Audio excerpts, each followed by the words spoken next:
Uh-huh. Do you recommend that be a wake-up call that ignorance is abiding, and just to let it go and see it as a pattern that doesn't have to be followed, but it's just recognizing it as something that used to happen? Possibly. I think that's overcomplicating it. First of all, I thought never arises as a sensation in the body. Sensations in the body may be interpreted as I, but the sensations and the interpretation are different. In other words, it's not the thought that shows up as sensation. It is sensation that shows up in the infinite space of experience, and it's interpreted as I or a self or a body or whatever, what have you. And, what you're suggesting is the opposite of basically of what I would suggest, although it's okay. But what I would suggest is to notice everything else that's present. So when the I thought shows up, notice that it shows up in a context that is not that is also not the I thought.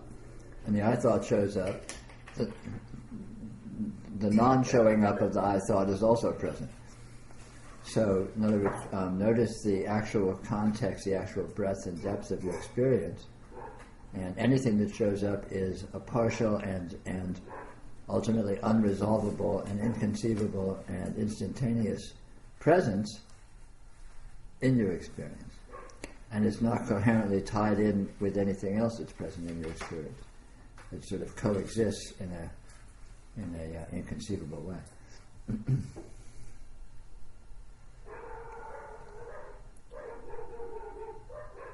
It's kind of a red flag to recognize the context.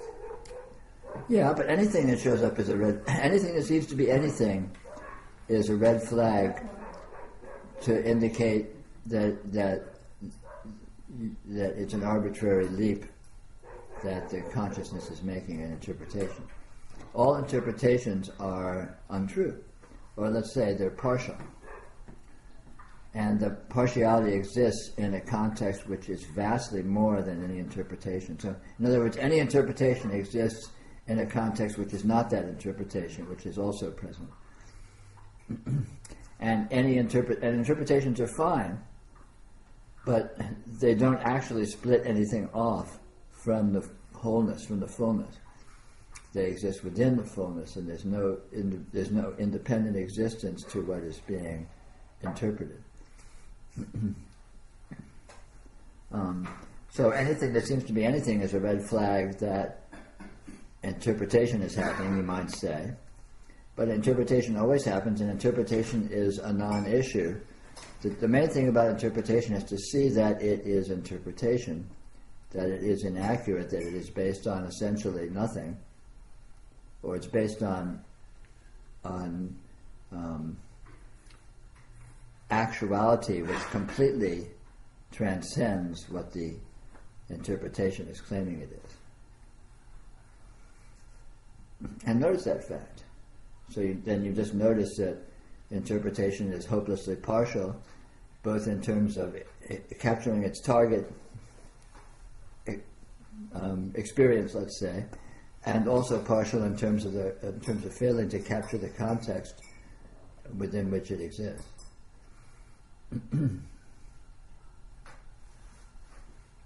But again, the point is not to stop interpretation or to fight with it or to overcome it, but just see what it is.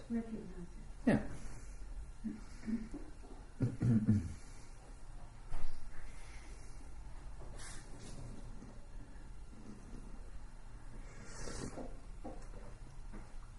Nothing whatsoever actually exists in the way that any interpretation asserts.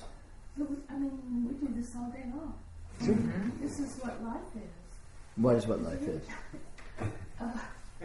Interpretations. Focusing on what would seem to be something that's separate from everything else. That may be happening on an ongoing basis, Yeah. but also not that is happening on an ongoing basis. And there's no reason to be biased towards the one and towards the other. In fact, interpreting is a tiny, infinitesimally small portion of your experience compared to the non-interpreting.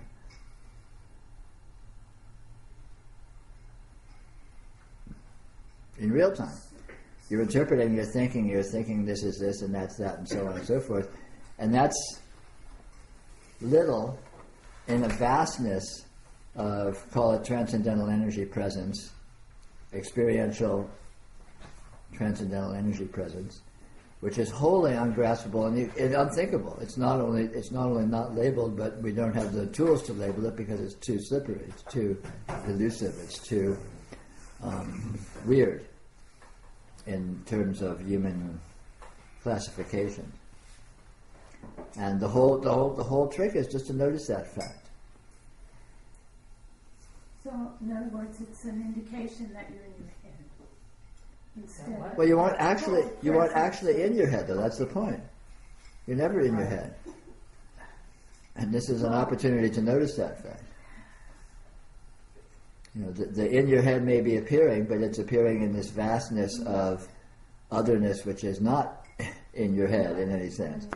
In other words, it's an indication that you've been avoiding or not being present with everything else going on. Yeah. And it's not even that you're not present with it, it's just that you are noticing it. There's something about the mind is so preoccupied with interpretation that there is no room for what is really going on in the mind. Right. But what's really going on is going on regardless of the mind. Yeah. So the mind is actually the distraction. It's not the interpretation so much as the mind that's trying to sort all the stuff out. Yeah. Well, the mind and interpretation is all one and the same. There is no mind other than an interpretation, and vice versa. And interpretations come one after the other. Yeah. In what I call the mind. Yeah. And that whole vortex of functionality is tiny in the vastness of what you are. And yet it seems so important. And I mean, it may seem important, but it's not important. You can notice that it's not important, and then it will no longer seem important. Here, watch. Watch. Okay. My thumbnail, oh my thumbnail, my thumbnail, my thumbnail, my thumbnail, my thumbnail, my thumbnail, my thumbnail, my thumbnail, my thumbnail, my thumbnail, my thumbnail, my thumbnail, my thumbnail, my thumbnail, my thumbnail, my thumbnail. It's really important. Let me tell you about it.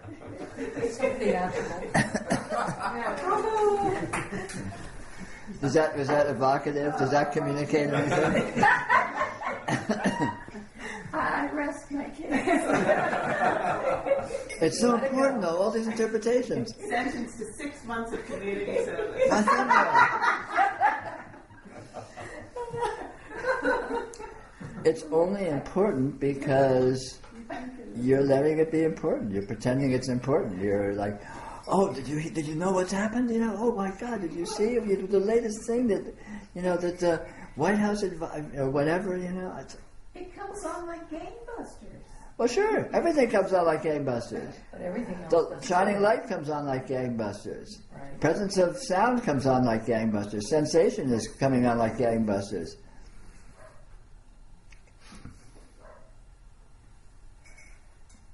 My thumbnail. My thumbnail. barking dog, barking dog. Right.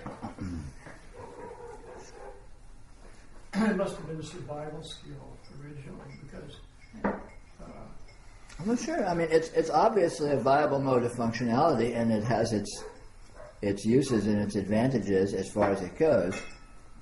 But in terms of liberation, in terms of what we might call spirituality,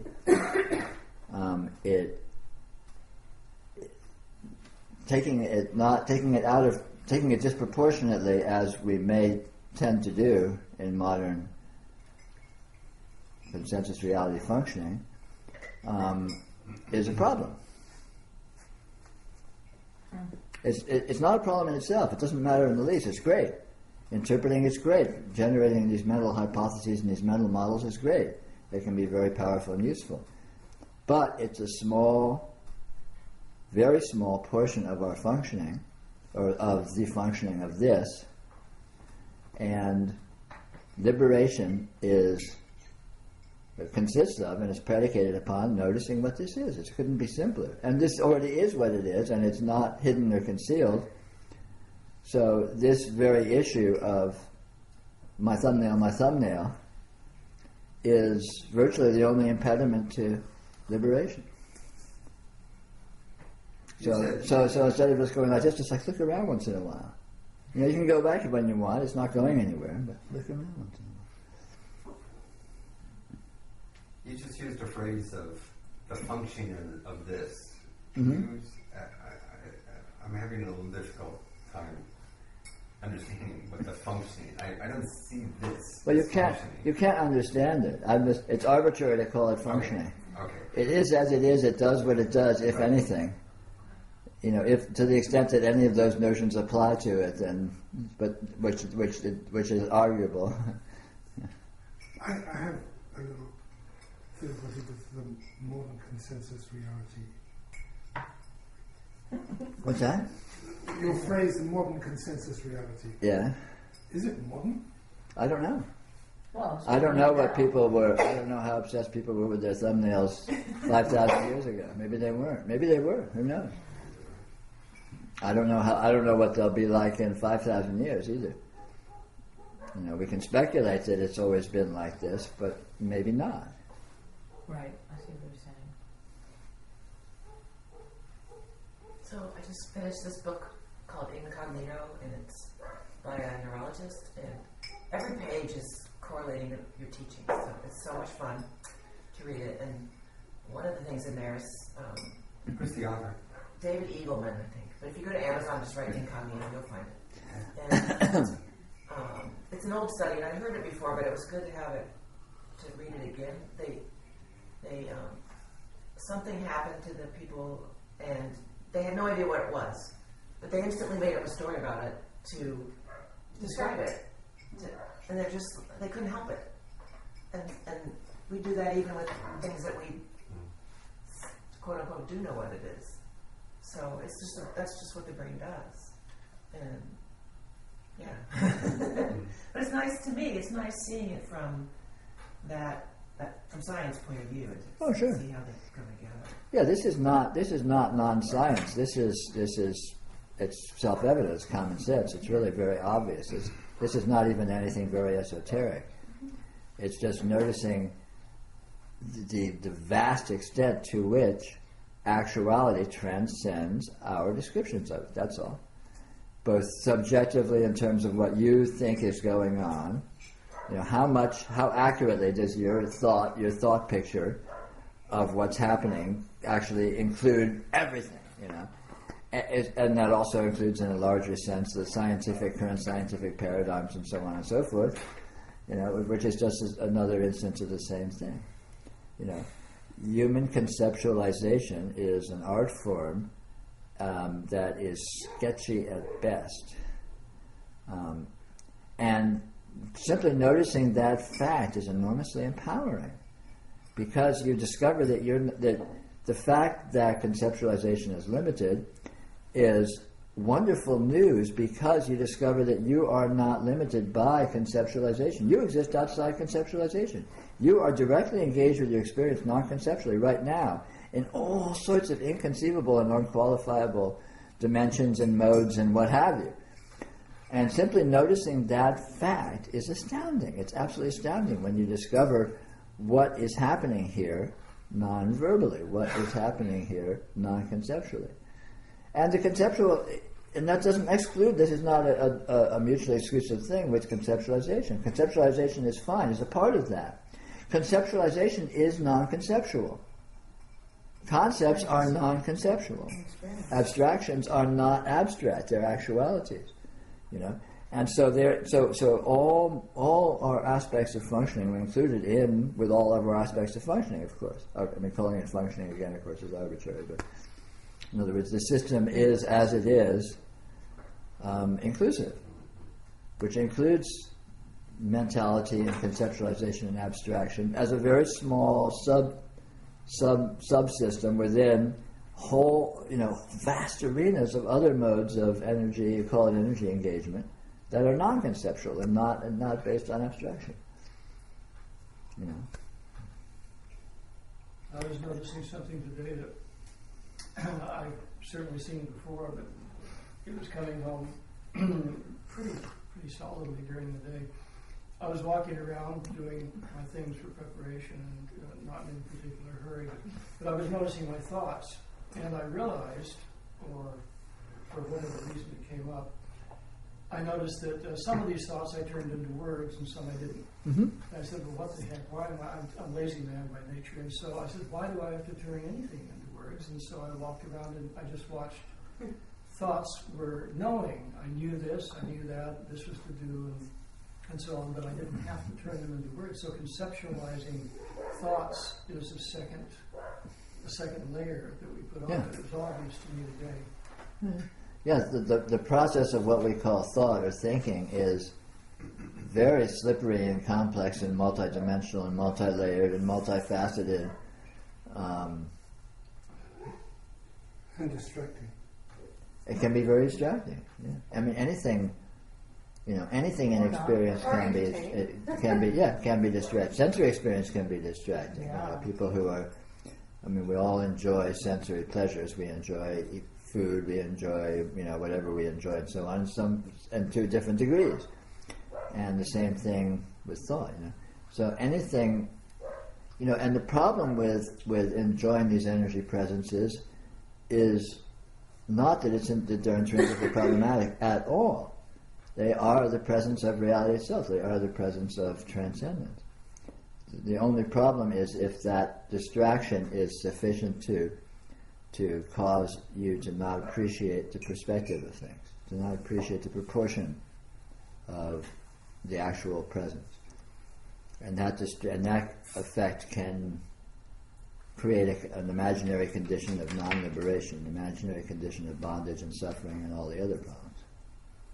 And it's all simply from not appreciating the fullness of what is intrinsically and obviously and availably present.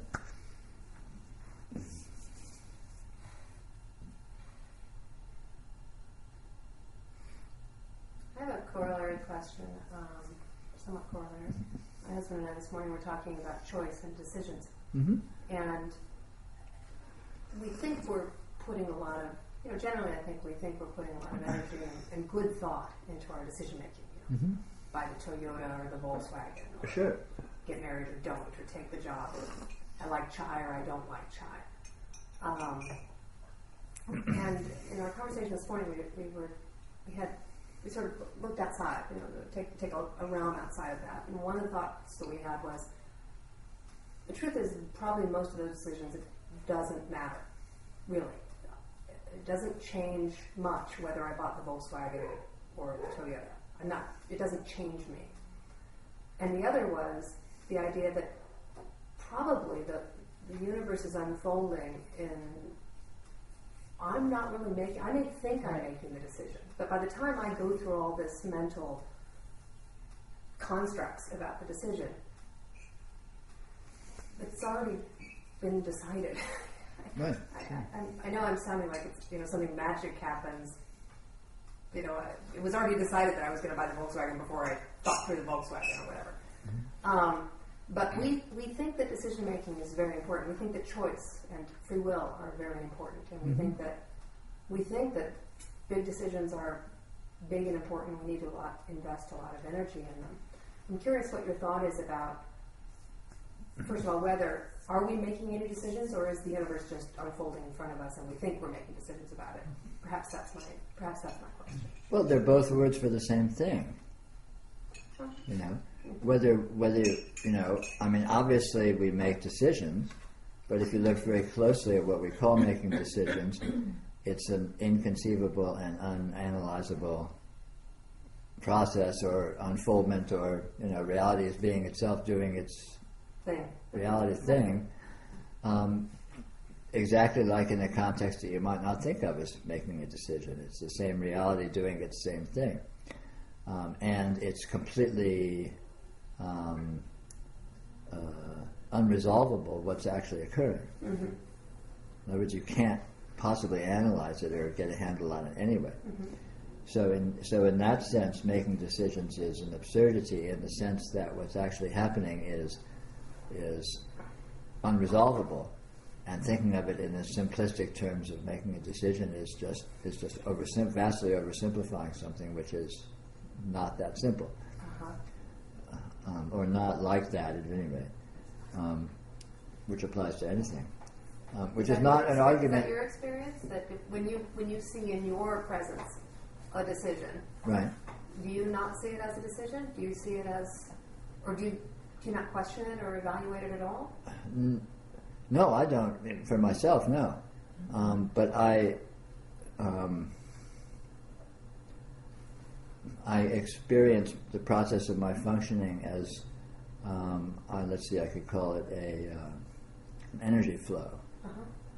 And the energy flow is an energy flow, whether I could say I'm making a decision, or I'm doing something, or I'm going to sleep, or I'm noticing I'm hungry, noticing the or universe unfolding, or yeah. It's the same energy flow, and you can sort of nitpick and oversimplify and analyze it and put a label on it. Oh, now this is happening. Now I'm doing this. Now this is happening. Now I'm doing that.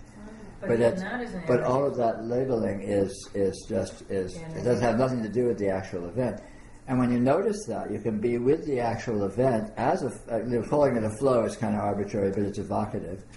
And you're just with this flow, and you're not it's participatory. You are being with the flow is involves intelligence. It involves participation. It involves engagement.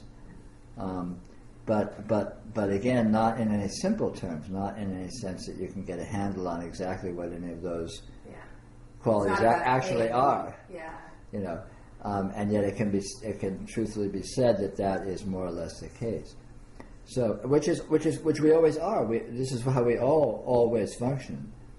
But again, if we're disproportional in how we're analyzing what's occurring and what we're thinking of, we're thinking, oh, now I'm making a decision. Thank God that decision was made. Now I can let go of it. And all this kind of thing is unnecessarily complicating a process which is already doing itself, which would include the actual process of, or the actual events of, that you might classify as making a decision. That portion will be included in the functioning. But it doesn't need to be singled out as making a decision. Oh, you get it.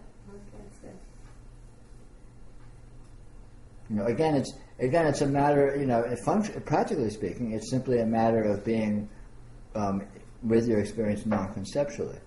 Don't worry about what you're calling what's happening. Just be with it, and you'll discover that it's actually fairly easy to do, because in fact it's already happening. You're already with your experience, not calling it, and the portions of your experience that you're calling it this and calling it that are actually pretty small within a very vast, complicated, sophisticated, multidimensional energy presence, where all these different aspects are morphing into other aspects, and so on and so forth. And we're all already there, or here. That is already occurring on an ongoing basis, and we are with it. We are engaged in that. But we sort of, we have a tendency, it's easy to have a tendency to single out this and that and this. Oh, I'm really, thinking about this. I have to solve this. Oh my God, tomorrow we have to take care of that. Whatever.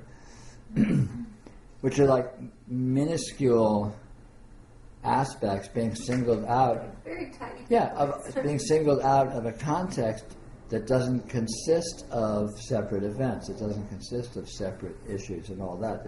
All of these things are intermingled and interblended and transcend being discrete. And when you notice that, it's relatively easy just to let go into that fact. And that doesn't mean necessarily your mind shuts down. It doesn't mean you stop thinking. It doesn't mean you stop naming things. But you're not locked into that. That's just another event that's occurring as an aspect of the flow. It also doesn't mean that you don't make decisions and you don't... No, of course not. I mean, you sit down at a restaurant, you choose something from the menu, but it doesn't have the importance sometimes that your mind would like to. Or expectation. It doesn't have the importance, and also you don't need to be So concerned locked. with it. Well, yeah, that for sure, but locked into that's actually what's happening. Yeah. I mean, I have no problem whatsoever ordering from a menu in a restaurant. I'm actually quite good at it. But when I'm doing it, I'm not thinking that, oh, that's what I'm doing. It's almost, well, I want that, it's like, it's like scratching my head or looking over my shoulder or whatever. It's an aspect of the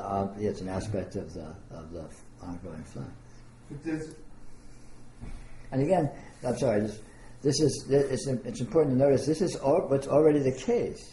This is already how we do it. We already are doing it by being in this flow, and all of this naming and designating and thinking about it isn't actually doing anything. It's not actually productive. It doesn't actually take you out of the flow or take you away from it. The most it can do is make you not be aware that that is the case, so you're not noticing that is the case. So.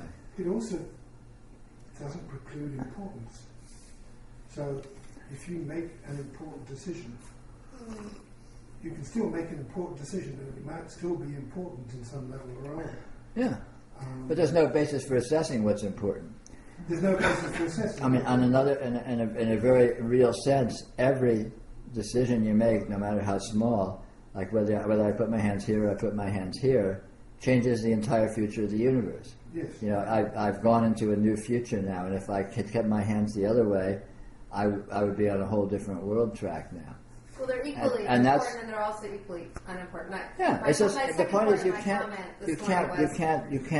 Even those thoughts that we think are really important decisions, honestly, when I look at them, whether you put your hands there or not, the universe is going to just continue unfolding, or I chose to, whatever, buy a cat or kill a cat or whatever. The universe will continue to unfold. It's not like it's... The actual proportionality of event is completely, utterly, and radically different than any human notion can capture or has ever been put forth. What really matters has absolutely nothing to do with what humans think matters. Do you think there is proportional importance? I don't think there is. No. Proportional importance is a human kind of a notion. So, yeah. And even importance is a human notion. But what's actually happening? I'm just trying to emphasize what's actually happening here. No. I got you off track. No, not in the least. What's actually happening here is absolutely, bizarrely, extremely. I can't overemphasize how much alien to anything you could possibly think or possibly wrap your head around. It's imagine it's inconceivably weird, and then take that and make it weirder than that, and then make it weirder than that, and then make it weirder than that, and do that for the rest of time, and you still won't be at the level of how strange this event is. So notions like importance and this sort of thing are so trivial and completely erroneous and wrong and irrelevant. All our notions are, because what's happening here is so completely strange. One way to just get a slight intimation of that is to think of a dream. What a dream consists of, what's really happening in a dream, is radically different than what looks like it's happening in a dream. When you're in the dream, experiencing it gullibly as if it was an actual environment that you were in, say. So you're in a dream and you think you're there, and you think there's certain events happening, and you think these events are leading to other events maybe, and they're causally interrelated, and you're meeting challenges or solving goals or whatever it is you seem to be doing in the dream, to whatever extent any of that's relevant. And none of that's even happening. What's really happening in the dream is, in terms of that frame of reference, is wholly other. The dream itself has absolutely nothing to do with what seems to be happening in the dream. What seems to be happening in the dream is an apparition that is essentially nothing compared to the actual event of the dream, which is an unfathomable energy experience that occurs for its own inscrutable purposes. Nothing is achieved in a dream. Nothing is not achieved in a dream. Success can't happen in a dream. Failure can't happen in a dream. But it looks like it can, in terms of the frame of reference of the dream narrative, right? And similar considerations apply here. It looks like what happens matters. It looks like we can succeed. It looks like we can fail. It looks like we can be healthy. It looks like we can be sick and die. It looks like this. It looks like that. None of that is actually even happening, let alone has any importance. The actual level on which this event is occurring and on which it's meaningful is completely inconceivable from within any frame of reference that any of those kinds of terms would appear.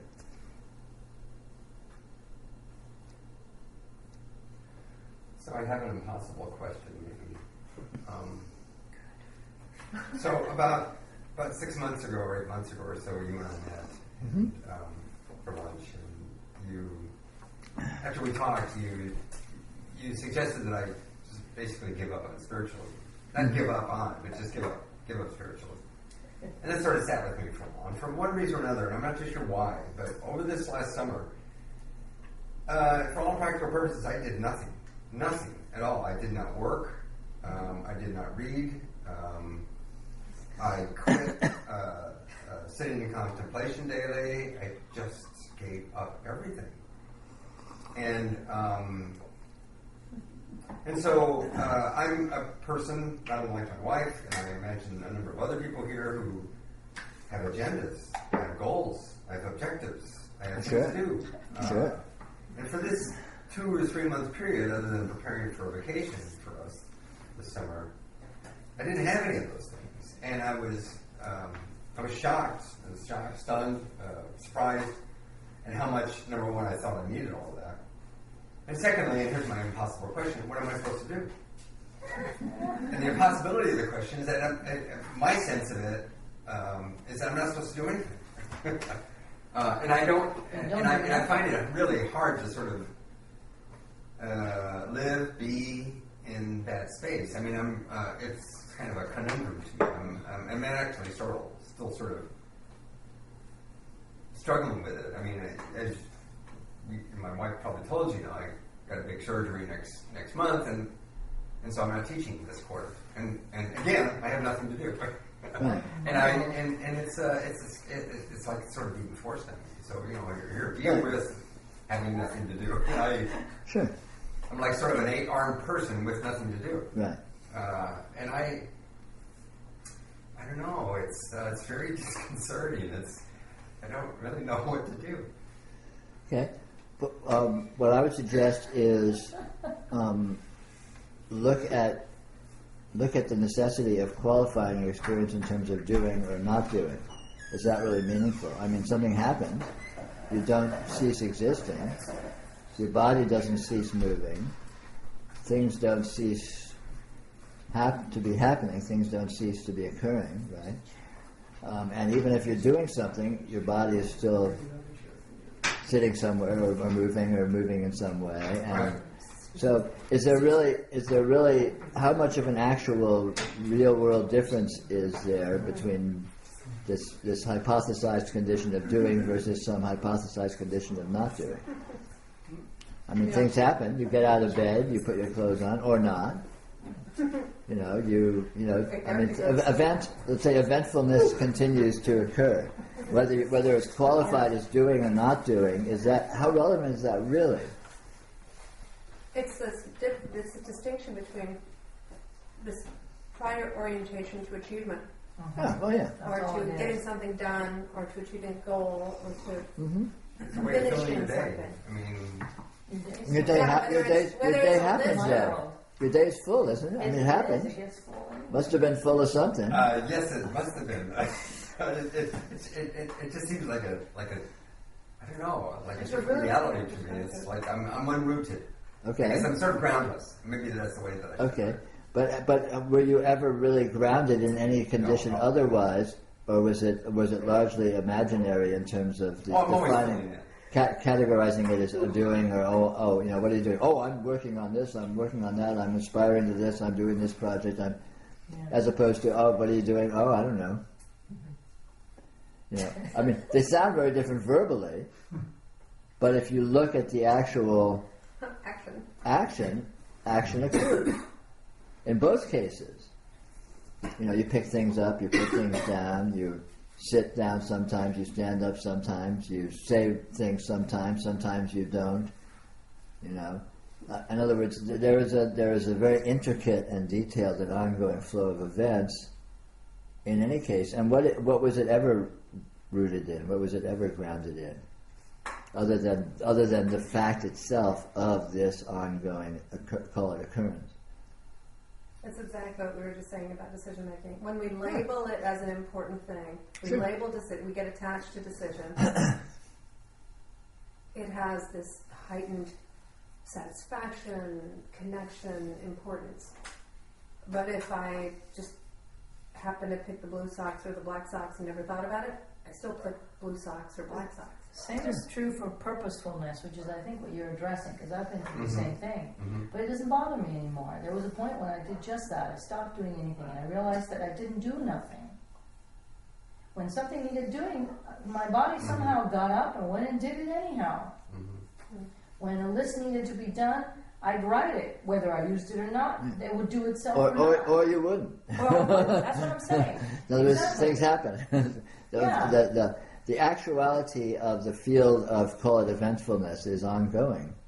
And there's no gaps, there's no hiatus. Hiatus? What's the plural of hiatus? Hiatus? It doesn't have a plural. Hiatus is?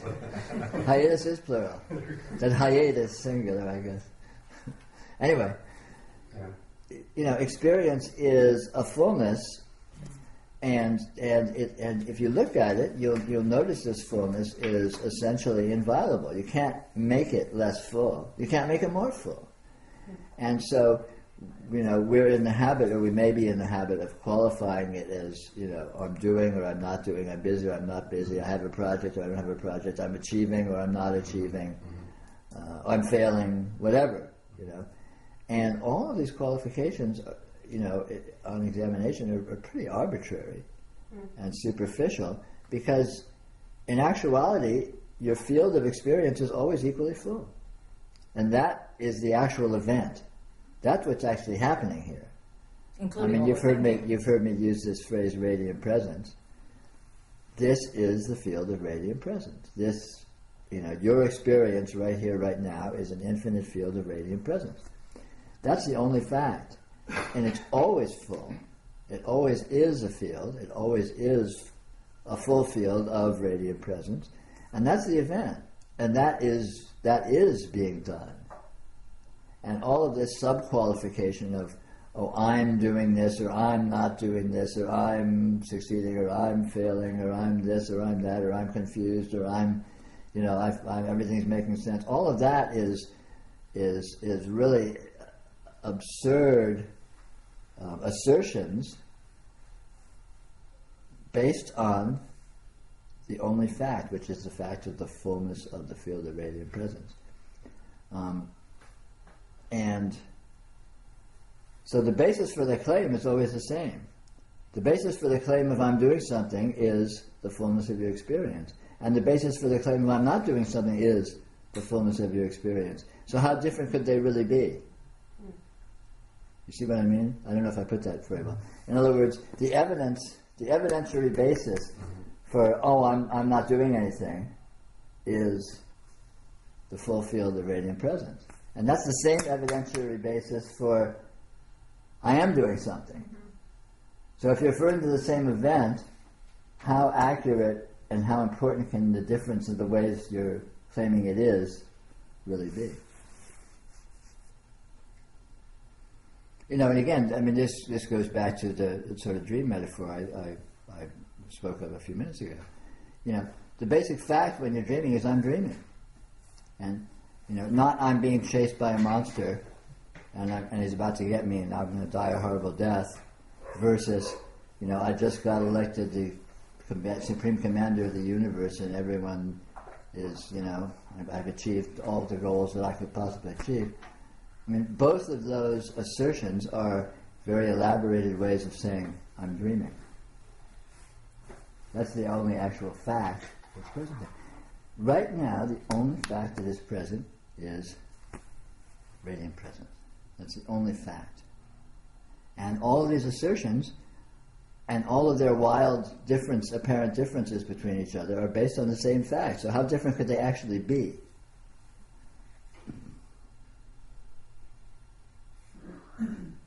So you know, this is really about seeing what the fact is. It's a reality check, really. What is the fact here? What's the fact? The fact is the presence of my field of experience.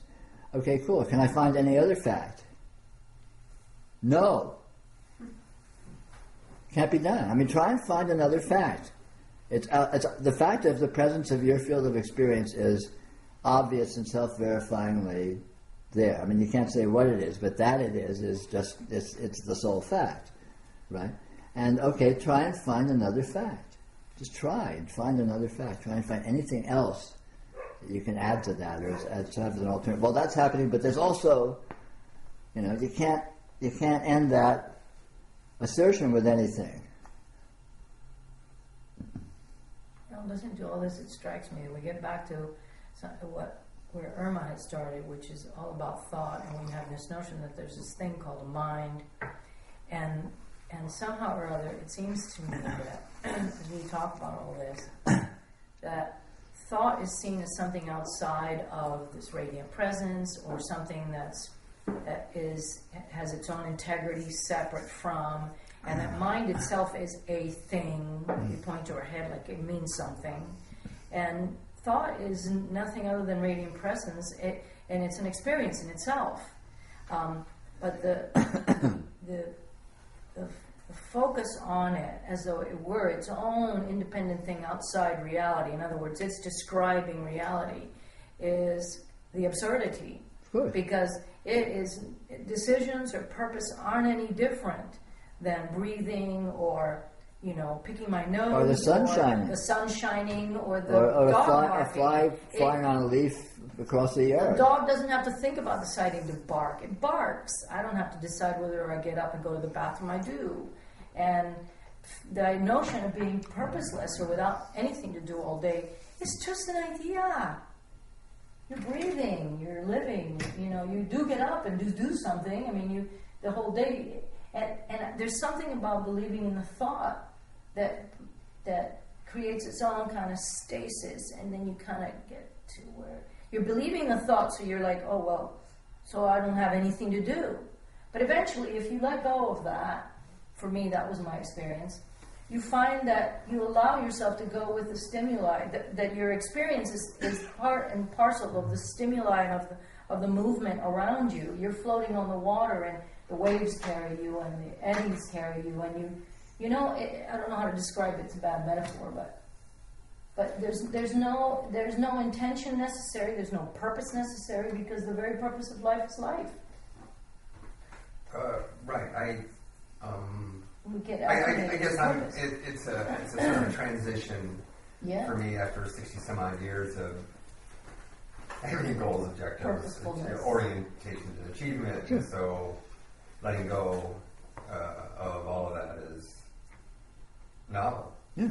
I don't exactly know what to do. As if to do is an answer, which it isn't, though. Yeah. That's new. That's yeah. But but again, in practical terms, you can notice that in fact doing happens. Mm-hmm. Event is ongoing, and in fact you can't stop doing. You can't stop event. You can't stop the ongoing flow of experience, right? And you can't make it any less full. You can't make it any more full, for that matter. Right. There's still like some cause and effect though that says, oh, I think I'll go learn to play this instrument. That I mean, there's still something kind of organically just. It's not. It's not a something. It's just the radiance itself. Yeah, it is itself. The radiance does everything. Yeah. Everything that happens is the radiance is an apparition of the way the radiance seems to appear, and it does that intrinsically from what it is. From its very shining forth, it effortlessly does all this incredibly detailed patterning and all this incredibly detailed apparent development and interaction of these patterns. It's doing it all in real time. Very much, again, to go back to dreams, very much the way in which a dream can be intensely detailed, and yet it's being put forth as an appearance in real time by this inherent process of dreaming. There's no construction going on. It's just poof, it's just bang, detail. And that's what's happening here. The radiance just happens to look like this,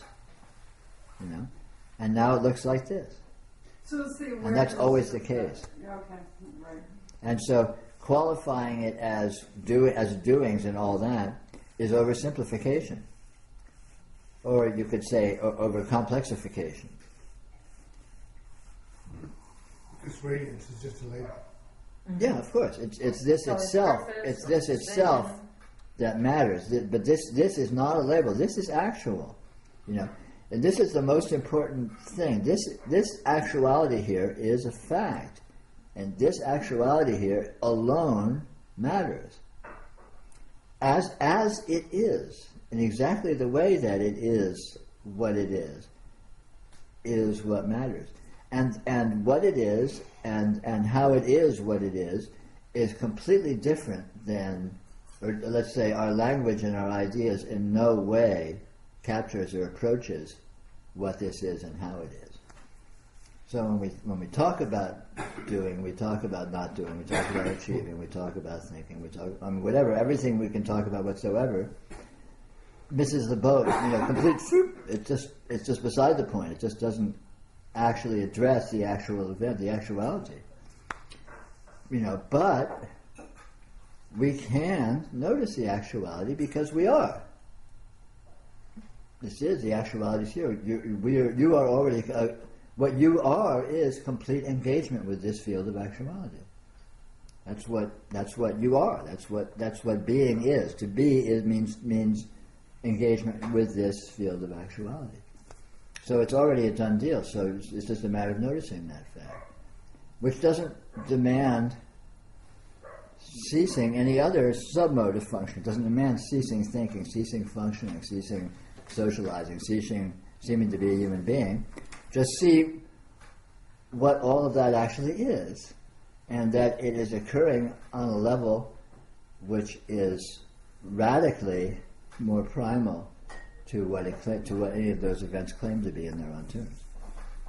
Our positions in life lead us to absurdities, though, when we instruct, give direction to, mentor, husband, wife, children, students, people who work for us, because we're bracketing, we're parsing out of this great radiant presence pieces. And in doing so... Yeah, but they aren't actual pieces, they're just associated pieces, and they don't have to depart from the radiance. At the moment, I appreciate that. And in fact, they're no different from doing nothing. Right.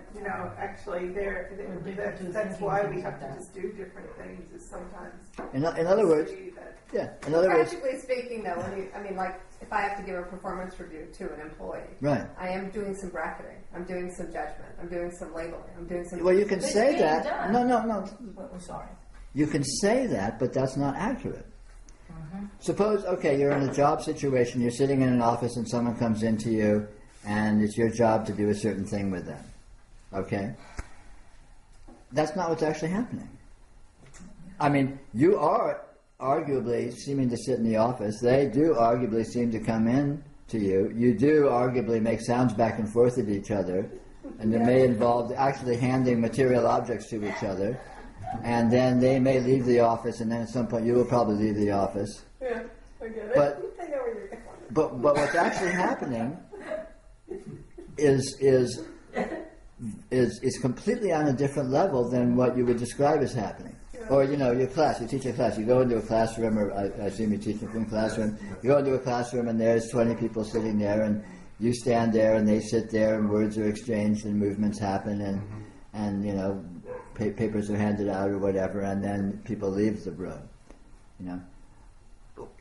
What's actually happening is not, or let's say vastly and entirely what's the word? Not supersedes. Is not. It transcends what is. Oh, I went to class and I taught this such and such a module of this this topic. It's like, no. What you can't say what happened. You can't say why you were there. The students can't say why they're there. And they can say, oh, yeah, I'm taking such and such a course, so I had to be there. Well, yeah, but that's not what's really happening.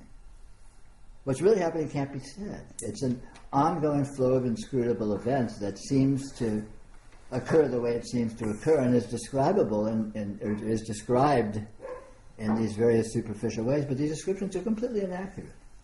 I mean, like this. Okay, here we are. Let's bring it up close and personal. Right here, right now, we're here. Why are you here? Why am I here? What's actually happening here? Oh, it's a spiritual lecture. It's a this. It's what? What's it? You can't say. It's the ongoing flow of your life has brought you here. The ongoing flow of my life has brought me here. What does that really mean?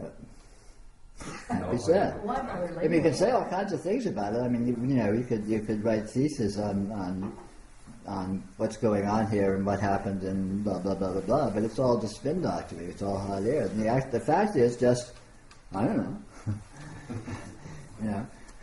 Well, Peter, for one thing, I mean, it sort of solved Michael's dilemma. I mean, he can just sort of sit around and see what's really happening.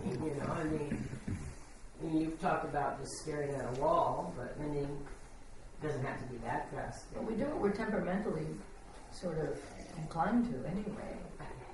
Yeah, I mean, you cannot not be yourself. Right. You cannot extricate yourself from the ongoing flow of your life.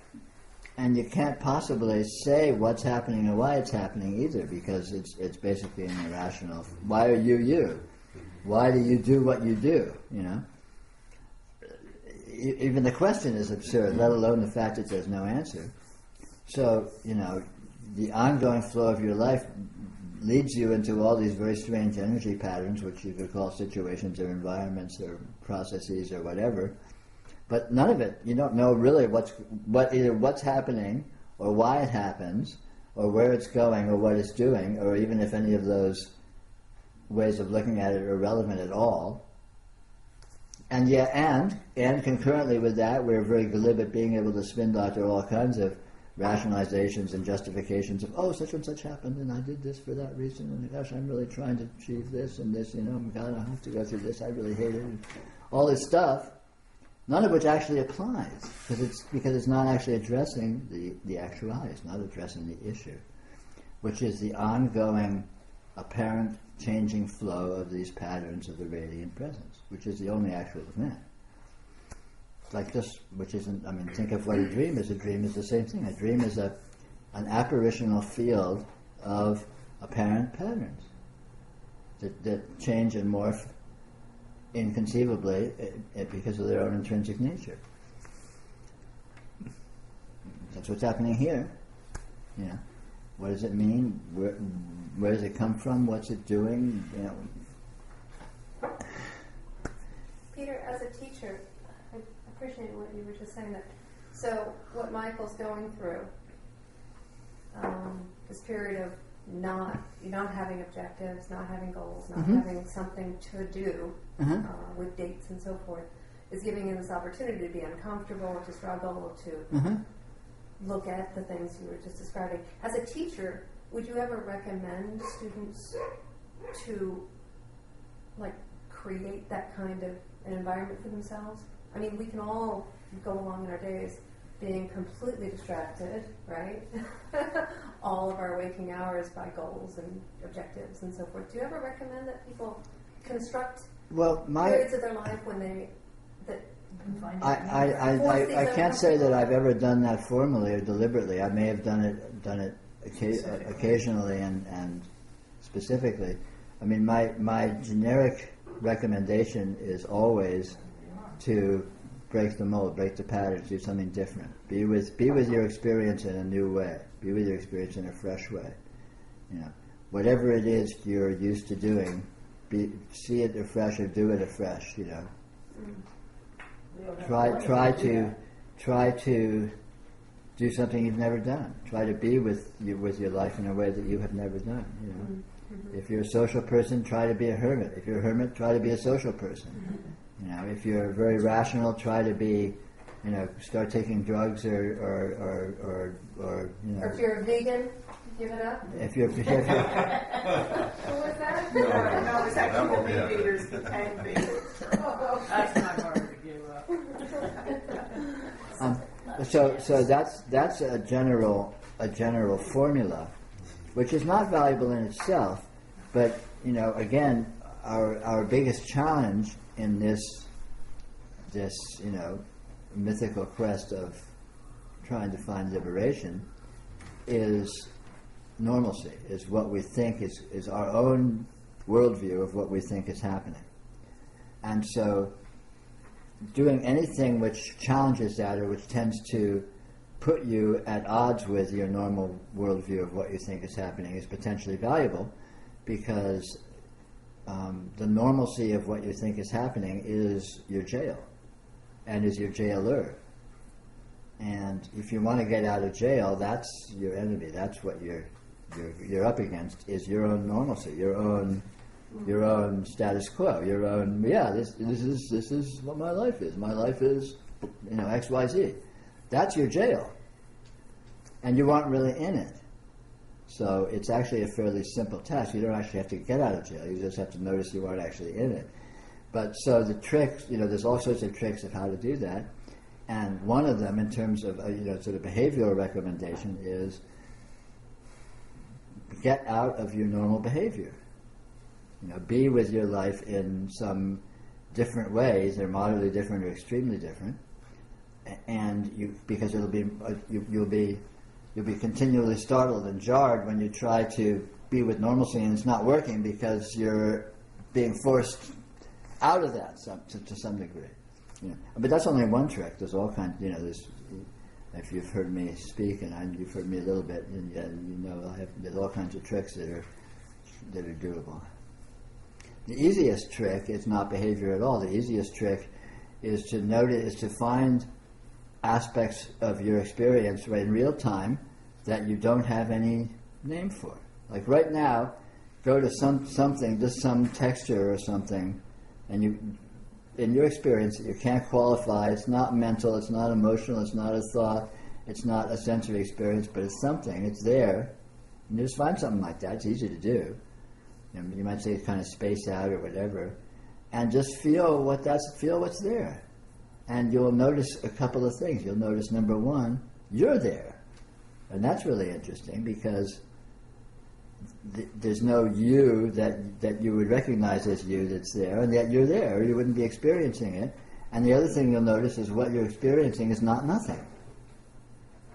It's something.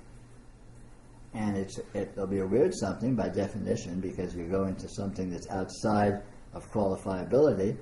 But it is there, and you are there, and it's not anything in particular. And that's a very interesting place to be, because right there, you're completely outside of normalcy. You're completely outside of worldview. You're completely outside of subject-object. You're outside of wake, dream, and sleep. You're outside of all qualifications, and yet you're there. Until you name it. Well, yeah, I mean, you can name it. You know, you can do that easily. But if you can see that the name. But then you get to see that process, and that's very valuable. Yeah, but once you name it, you're not there anymore. And then you can come back to things that you can name, like this, and discover it's the same thing. Once you train yourself to become sensitive to that whole mechanism, and you notice this is inconceivable right here. This is inconceivable. Oh, it's just a cup. It's not. It's not a cup. This is not a cup. It really isn't. And if you can see that, it's very, very interesting. It's very, very interesting. You discover what you are. You discover what this is. This is not space. This is not time. This is not an environment. There's no matter here. There's no energy here. There's no beings here. There's no bodies here. That's a fact. And you can see that fact very directly and very nakedly. And discovering that is powerful. But like I said, that could be said to be kind of a high watermark. But you can discover that somewhere where it's very easy to discover that by finding some little back nook or cranny in your experience that's just basically unqualifiable, and see what's there. And as you become more and more familiar with that mode, that quality of presence, you will discover, you will ultimately notice there's nothing but. And all the things that you can name and can describe are just this amazing radiant presence too. And all your naming and describing is just bravado. It's just spin doctoring. It's just an empty assertion. You can come to see the same thing about naming. You can come to see naming directly and see that it's nothing.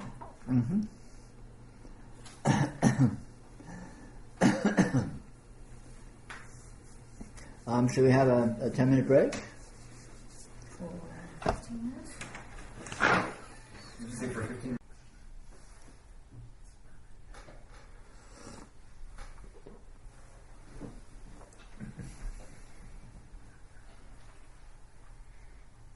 I got your back. Well, anyway, Peter, you wouldn't recommend, I'm sure, that we try not to do anything, would you? Well, it can be a very interesting experience to try.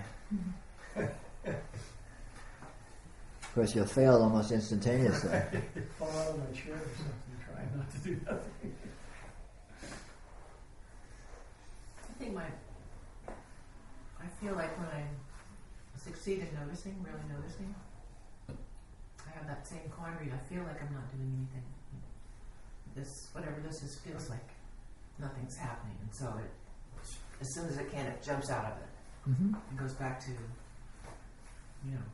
analyzing, interpreting. And then I have to oh no, not that again. Come back, and it just goes on all day long like that. But noticing is, you might say, is nothing. You're not doing anything in human terms or in purposeful terms or in describable terms, but it's far from being a non-event, right? It's far from being a non-occurrence. There's a profound, actuality to what Yeah, you but this, find. which is used to, doesn't feel comfortable now. No, maybe not. I think that's the big problem, at least for me. Sure, I think that's what yeah. the big problem is. Sure. It wants to jump out of it. Sure. Does that sound Which familiar? illustrates the point that reality is not necessarily hard to find. It's unreality that's hard to let go of. Yeah. It's our addiction to our confusion, to our erroneous way of putting things that is our problem. It's not that there's this big, confusion and ignorance. I have to fight my way out of it and somehow find reality. No, reality is easy to find. It's unreality that's hard to let go of. It's more like we're junkies. It's easy to find a condition of not taking smack. You just gotta want to stay there. But it's not something that who I really am, want at all to jump. But the rest of what I am is what wants to Sure. go back to. Sure. And so confronting that challenge is what this is all about. It's hard to give up the addiction. It's so easy. Sure. It's so easy. You just fall into it. Sure. It's work Sure. to stop that. I don't know how to really put that, but it's tiring Sure. to pay attention to reality and not just sort of fall backwards into it. Sure. It can be, and yet at a certain point in your process, it will become an inevitability. You won't have the option. You won't be satisfied. You won't really be able to let you won't. I mean, a time comes when you're not comfortable in either place. You're not comfortable in actuality, but you're not comfortable in your constructed delusion either.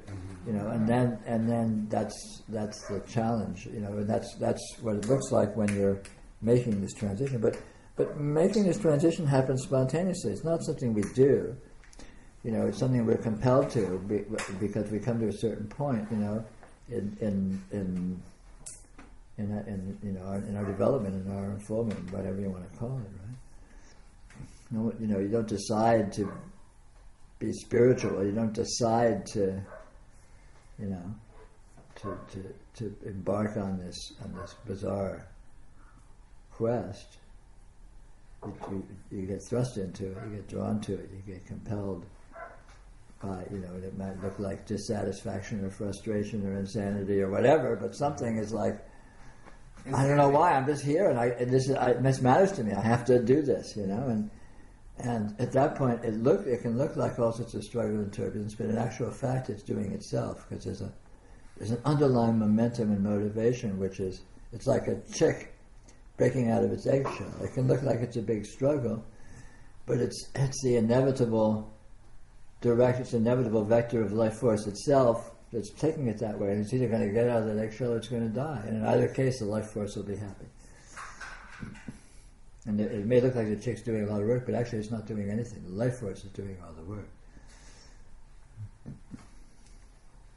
And before the chick's ready to get out of the shell, it's not even going to be an issue for it. But when it's time, when the life force, when the instinct says, "Oh, it's time to get out of the shell," bang, that just starts happening.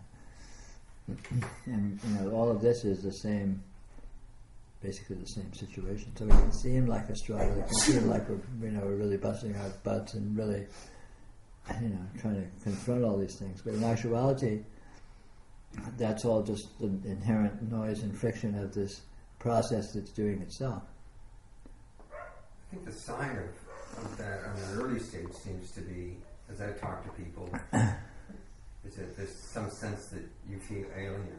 You don't really feel like you belong in sort of typical, traditional, and yet that's the thing that, at some point or another, it feels like, when you get too far out there, you feel this push or pull back into sort of traditional, perspectives, like you can't be too strange. Sure. But there's a strangeness about. Yeah. I don't know. There's this strangeness that draws me forward. Yeah, absolutely. Yeah. And in this process, in most of this process, can look like it's this kind of oscillation back and forth where you go farther out and then you come back and then you go out, and it's just this pendulum, And this is very typical. I think for most people, this is what the process looks like.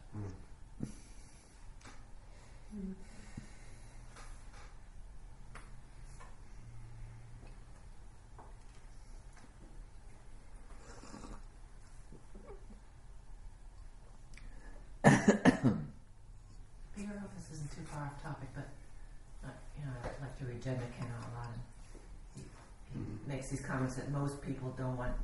If truth looked them in the face, they'd run in the other direction, and they don't really want the truth at all. And is that what we're talking about, or are we kind of beyond that? Because I don't feel that I don't want it. Well, you're already engaged in the process. So he's talking about before. Yeah, more so. About where we are now. Yeah. Okay. Well. Because I read that and I think, gosh, am I? Well, it's not black and white. It's at a certain stage of let's call it from the point of view of this process, at a more extreme condition of immaturity, of lesser degree of unfoldment, truth. Naked reality would be absolutely terrifying, But then, as you find yourself moving more and more into the phase of unfoldment where it could be called being engaged in this process proper. Truth, reality may still have degrees of terror, but there's also you're going towards it, going away from it, playing with it, exploring it. It's a factor in your life, even if it still retains degrees of unrest about it or whatever. And then as the process continues, it develops and reality becomes more and more attractive, more and more like home, more and more nourishing, more and more comfortable. And unreality becomes more and more, boring. It's a lot like, it's a whole lot like normal life transitions, like becoming a teenager or becoming an adult, The transition from childhood to teenager, we've all been through that. And it happens on its own, but, when you're a child, you want to play with your dolls and you're playing with your toys and you're watching the teenagers and the adults doing all their stuff and you're going, God, why are they even interested in that? It's so boring. Why don't they play with toys? That's what's fun. But then one day you sort of you leave your toys and you go off and do something else and then you come back to the toys. But after a while the toys just aren't that interesting. They may be sitting there on the shelf, but it's like, why go there? There's nothing there for me. There's a lot more for me here where I'm engaged. And it's this process is a lot like that. Being with our experience in terms of naming it, qualifying it, having a narration about it is analogous to play with toys. And being in the actuality of this presence as it is analogous to, adult behavior or something. And at a certain point, the toys just aren't particularly interesting. They're boring. There's nothing there for you. And they're there, and you know where they are. And it's not like you need to go out and burn them or trash them. They aren't the enemy. They're just not particularly relevant. They're not particularly interesting for your mode of engagement.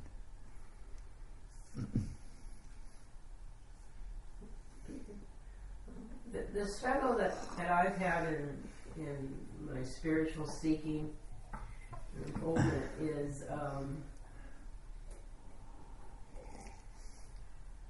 wanting it, this. Mm-hmm.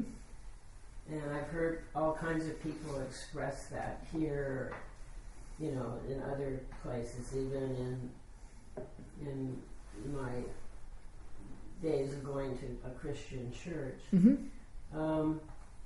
And so that was sort of the struggle. And so, I still know that, I'm probably not realized or enlightened or whatever it is, but the most blessed thing for me is that in doing all this noticing and working with you is that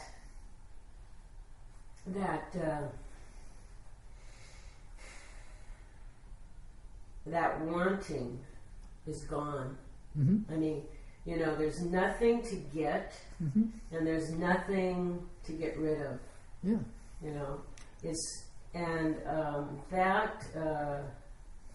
That being able to rest in that. Yeah. What a load off, huh? Is it is sort of liberating. Yeah. Yeah. That's right. It's yeah. Sure. When you develop a sufficient relationship with actuality, a sufficient relationship with truth, to see that it is a fullness, that it is nourishing, that it is everything, and especially to see that you already are it, you already have it, even if you aren't through with your unfoldment per se. Yeah. But when you're at the point where that is a done deal, where you really have gotten that, you feel this and it's self-evidently true, yeah, that's a major turning point, because then you get, the wanting is over, the quest is over. Doesn't mean the process is over. Being fed. You're exactly. You're plugged in. You're plugged into the mainframe. The download may not be complete, but you're like plugged in and it's happening. Mm-hmm. And so there's a wonderful nourishing fullness in that. So there's no neediness or sense of incompleteness or sense of doubt. It's a certainty. It's an obvious fact. This is real. This is actual. I know that by direct experience. And so it doesn't need to be, you know, there's no basis for being fearful about it or apprehensive about it or needy about it or hopeful about it, because you have the real thing. So Yeah, and it's not every day or every minute or anything or every hour, but no, but there's a knowing. Constant evidence and validation. Yeah. It's self-evident. It's self-verifyingly the case. You know, it's a fact. It's an object. It's an objective, obvious, self-verifying fact. It's not something you aspire to or hope for or want to get. It's just no. This is here. This is it, and there's no doubt about it. So cool. But, there is a very free feeling to get rid of all that. Doesn't it? I mean, what a load off. I mean, that's the very essence of liberation. And you're liberated from all of that struggle, from all of that neediness, you know, all of that sense of God, you know, I'm basically screwed. If only I could get such and such, you know. Yeah, I'm not a good person, or you know, whatever. I didn't do good on the job. Or all of this stuff. Know, all of it, you know, because all of it means, you know, somehow I don't have this happiness. Yeah, and that history doesn't disappear. All of those factors are still there in your psyche. Yeah. But they aren't based on anything. They're just these sort of little old modes that just run themselves. But you're in this fullness, you know, and hey, it's pretty nice.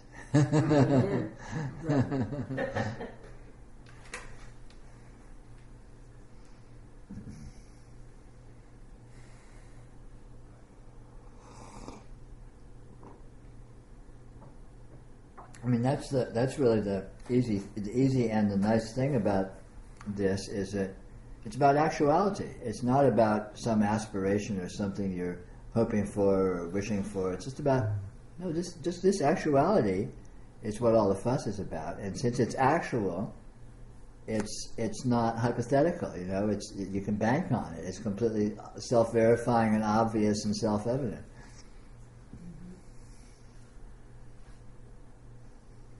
But it's also miraculous. It's completely miraculous. But it's an actual miraculousness, Yeah. not a pie-in-the-sky fairy tale miraculousness. It's really miraculous. Yeah. It's the real miracle.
Peter, it seems like that as the unfoldment process happens, it feels like there's an energy resonance that pulls you more into appreciation of the radiance. Mm-hmm. Yeah, it's a lot. It feels a lot like going over the Rockies or something. In the early stages, it feels like you're going uphill and you're going uphill and you're working and you're going uphill and you're going uphill, and then you reach a certain point where things are kind of smooth and not too, not much is going on, and then you reach a little farther point and it's just coasting downhill all the way, and it's just very easy, and it pulls you. There's less of there becomes less and less of a working to get to it, and more of a just letting go as it draws you in, as you're like a sugar cube melting in a cup of hot coffee or something. It pulls you in. It's a letting go at that point, and the effort and the struggle and all that just become less and less until they're non-existent. Yeah? For sure. Kind of what Pam was just talking about, the wanting kind of just Yeah. kind of dissolves, Yeah. disappears. Yeah. Absolutely. Yeah.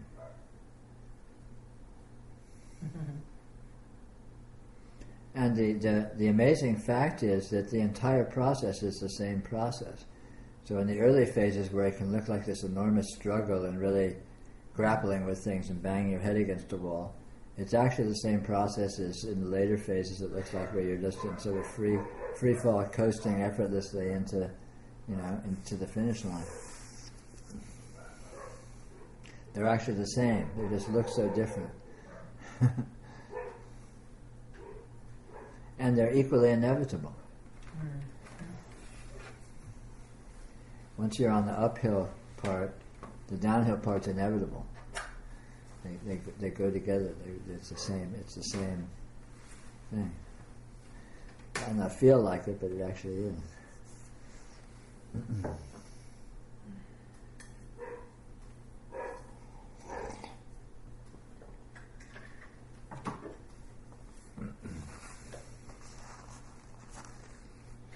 Peter, what you just said, I mean, it sort of makes sense in terms of when I think about myself, but I don't understand that. I don't understand. Well, I guess maybe I don't have to understand it. But you can't understand it. The whole thing is miraculous and a mystery, and you can't possibly know what it is or what's happening or why it happens or how it happens or anything. I mean, we can look at it from various points of view and talk about it as if it's this or that, or talk about it as if it's a process and talk about it in one way or another. But all that is just waving our hands at something which is ultimately mysterious. I think that's probably the key of it. It's mysterious, because this is not like following a recipe in a cookbook. I mean, it's not. No, it's not. I mean, we're using the word process, Yeah. but it's more than that. I mean, it's... Yeah, it's entirely strange, it's entirely weird and it's unfathomable. And it's only relevant to talk about it or think about it at all if you're already in the process, because then you get that there's something, that there is an it there. But if you aren't obvious and explicitly in this process, it'll just sound like a lot of mythology or insanity or, what are these people talking about? These crazy spiritual, whatever, I mean, it's not like there's a timeline or anything for it either. I mean, no, because it's not causal. It's not mechanical. It's not structural. It's not like, you have to do this and then such and such happens. It's not like that. It's a lot more like a natural life process. Like a chick pecking its way out of the eggs. Right. When it's time for the chick to peck its way out of the egg, it tries to peck its way out of the egg. It's not. There's no cause and effect in it. There's no process. It's not like someone taught the chick how to do it. The very life force inevitably leads to the point where that becomes irrelevant functioning, and then it happens to the degree that it does, and then it moves on to another inevitability. And at that point, and once it's happened, then the pecking its way out of the eggshell no longer is relevant and never will be relevant again in that life cycle. And this is very relevant to, this matter that we deal with here. I liked your analogy to the recipe thing. Whatever stage we're at,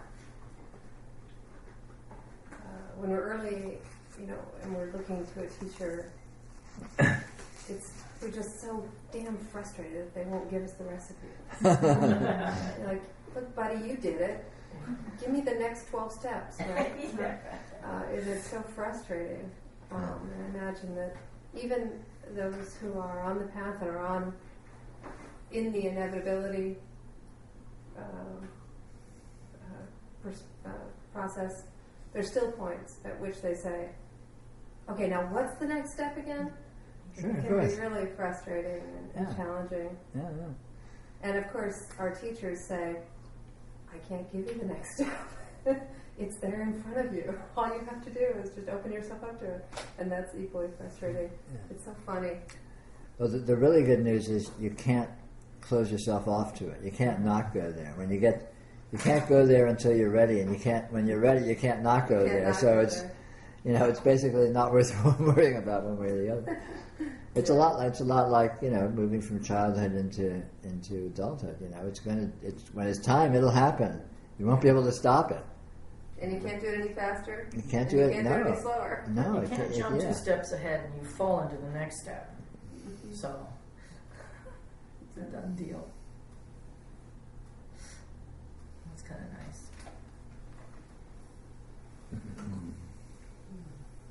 I guess for me, I find myself considering and contemplating and thinking about it because it's the second most interesting thing in the universe. Mm-hmm. The most interesting thing in the universe is reading presence. Yeah. And this is like second. This is really an interesting thing. Yeah. This process. The process. It is. This it's fascinating.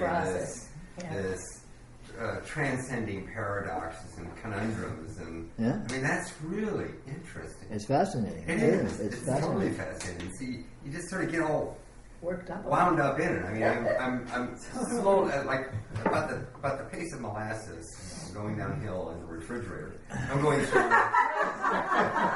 through radiant presence, or not radiant presence, but natural perfection right now, which is it's a great book. Yeah. And so I read a page and it's just wonderful.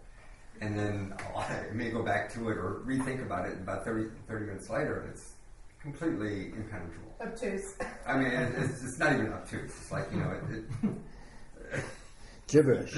Yeah, it is. What was that? Is this English? Weird. Did they translate this page or is this the Tibetan I'm trying to read? No, but it's wonderful, while you're reading a paragraph or a page or something. Yeah. It's just totally fascinating. Mm-hmm. But then to turn it from the words and the page to your life, it's an entirely different issue. Yeah. It is. It's truly a fascinating. It is. It's an endlessly fascinating process. Endlessly. Yeah. Project, I think, is the word. That's fine. Project's good. That's the answer. That's what you're doing. I know. It's not a project. It's true. Yeah, She got you. It's like in a child's room on their little blackboard. To do. Grow up. Okay. That's pretty much right on the money. Got that covered. But you don't need to worry about it too much. That's good. I like that. I'm going to put that on my grow up.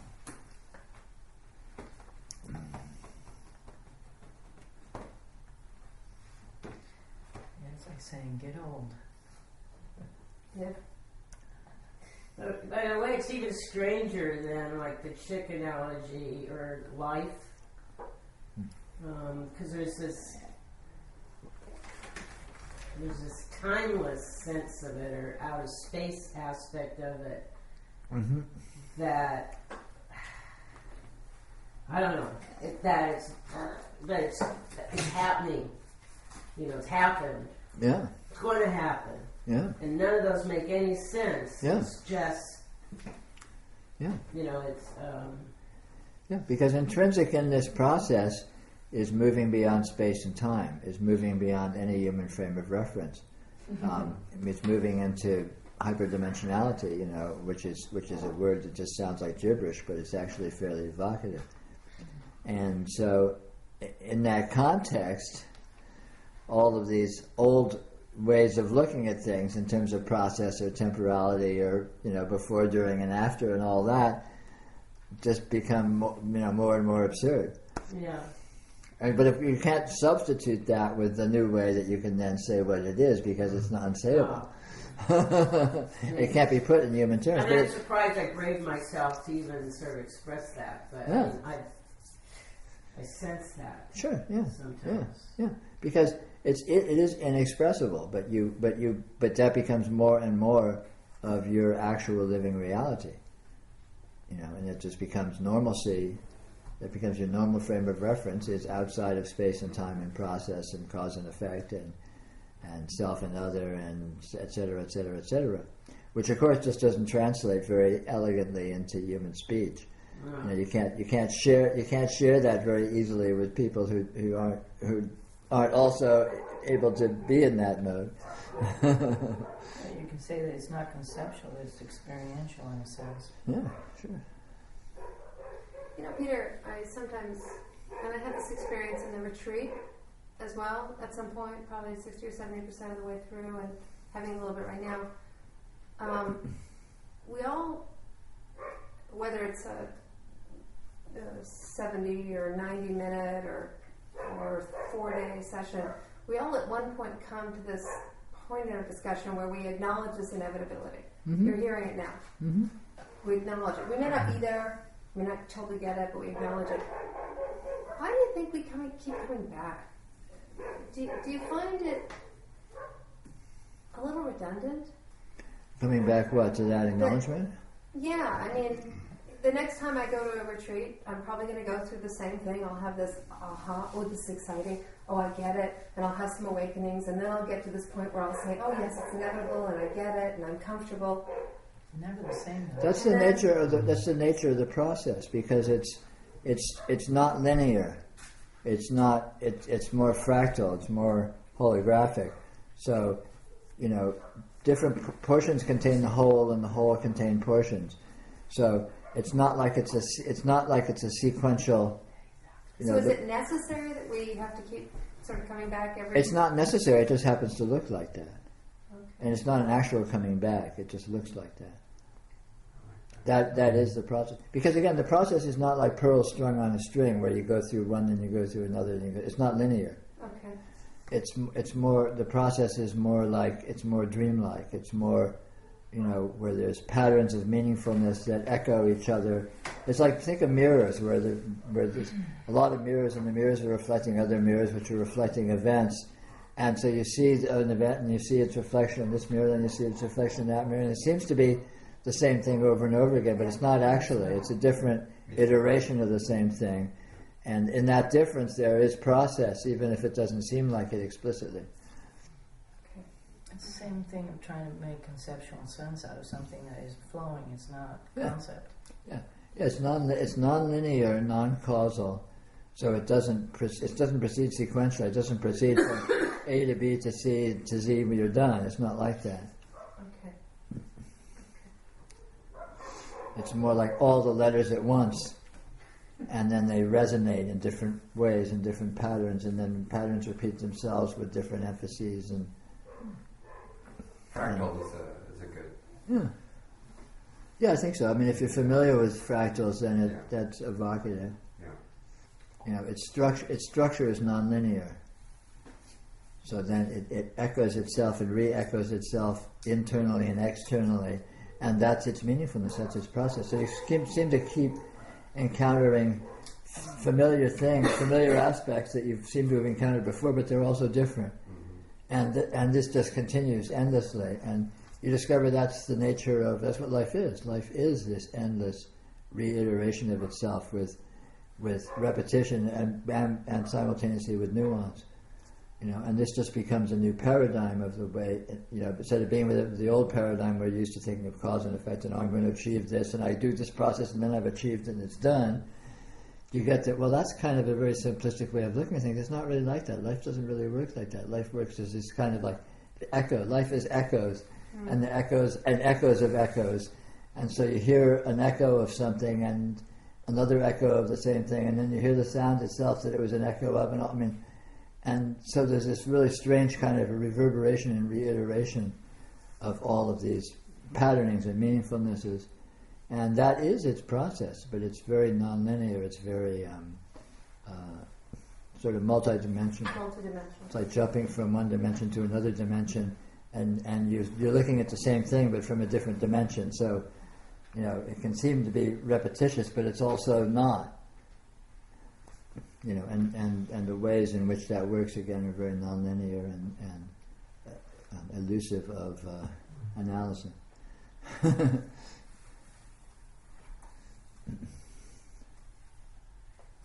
It's totally mysterious, though.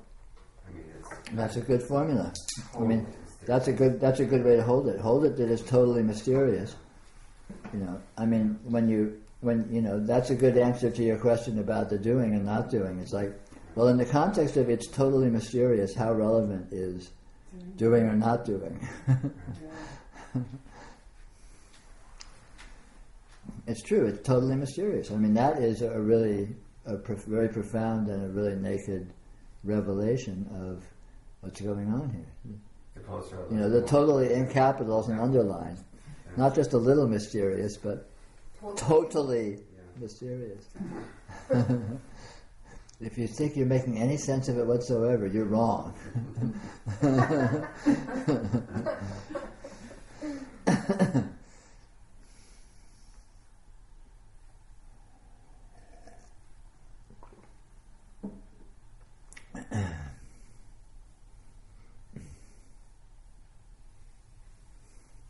And we discovered the very strange fact that mystery equals actuality. What's actual is mystery, and what's mysterious is actuality. Whereas in a more ignorant linear approach, we think of mystery and actuality as opposites. It turns out, no, it's not. It's not. The actuality is the mystery, and the mystery is the actuality.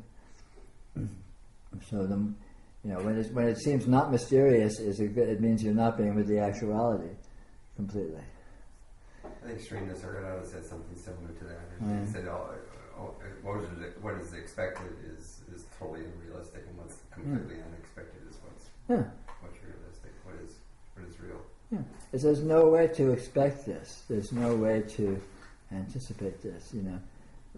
Actuality, reality is always completely and entirely surprising, startling even. Every instant your actual experience is startling. But it's always there.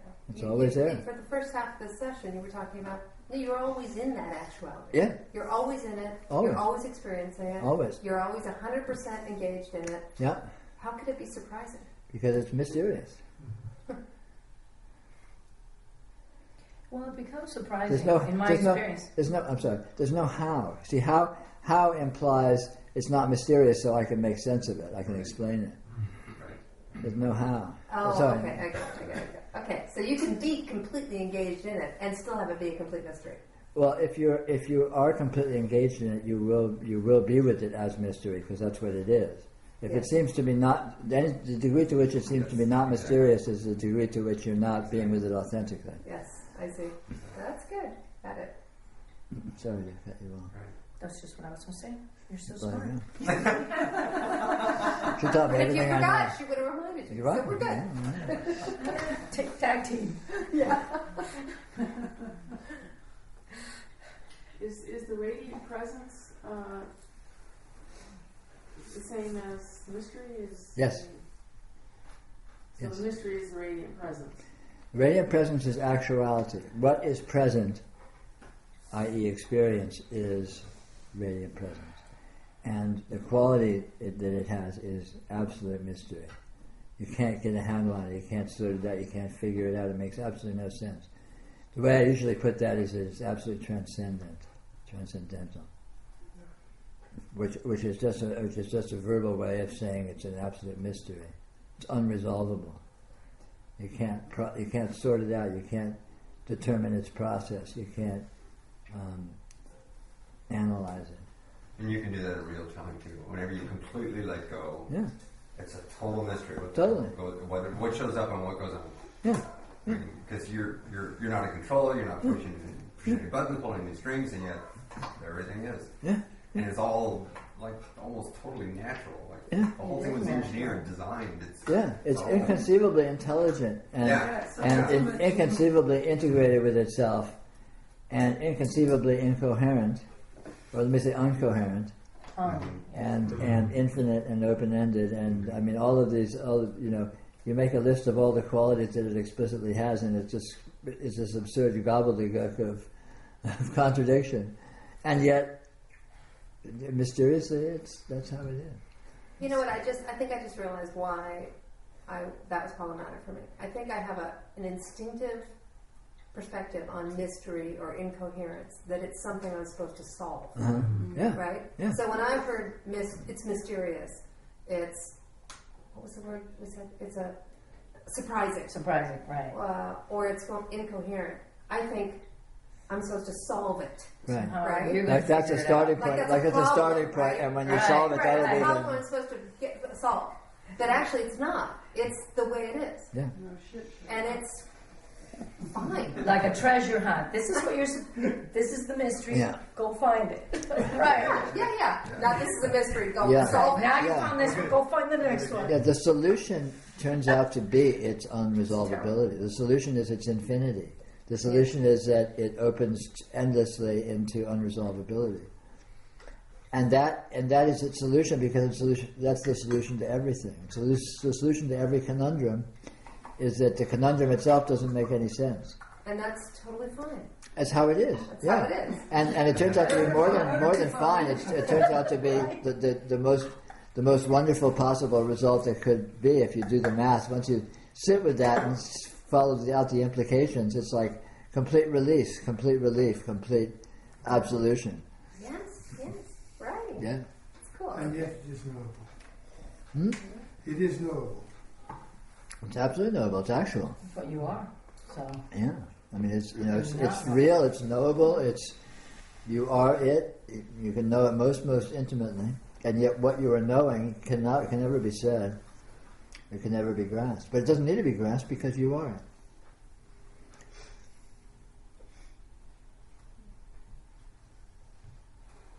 Well, that's the difference between incoherent and uncoherent, right? yeah. It's not that it's incoherent; it's that it's Uncoherent. incoherent. Yeah. Coherence is irrelevant. Yeah. It's coherently itself, Yes. but what it is and the way that it is uncoherent. A way that I put that, which is a little more technical in my mind, is it's absolutely divergent. It doesn't converge. If things converge, the more you studied them, the more they would sort of integrate with themselves. And this is exactly the opposite. The more you look into this, the more it spreads apart and becomes different. The closer you look, the more you find. The closer you look, the more you find. So it doesn't. It's not like it resolves into a coherence where the closer you look, it's like, yes, I'm getting it. I'm getting closer. I'm getting. It's like, no. You look closer and closer, and it's like it opens. It opens. It opens. It opens endlessly, literally endlessly. So it's It's deep its very nature. integration, you're saying. Yes, exactly.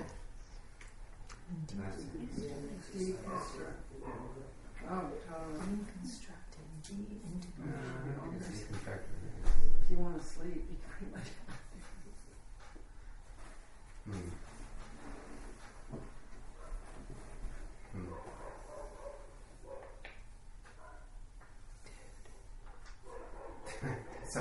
So if you're a spiritual teacher, it's not your job to bring everything together.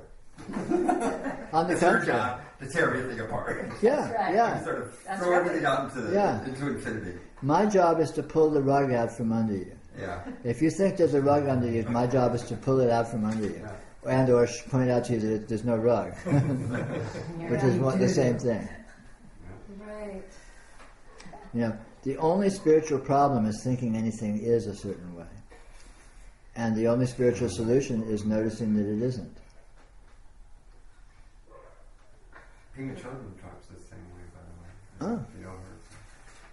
I don't know her. I know of her. Groundlessness. Yeah, that's her. Oh no, that's the nature. Yeah, this is the nature of Buddhist emptiness and groundlessness and all that. Yeah. Is that nothing is resolvable. That's what anatta means. You know, that's what no self means. Is that nothing has a self nature means nothing is resolvable I mean, that's the same. When I say it's diversion, that's another way of saying the same thing. If it had a self, the more you studied it, the more it would come together into itself that it was, into the thingness that was there. But on the contrary, the more you look, it does not come together into thingness,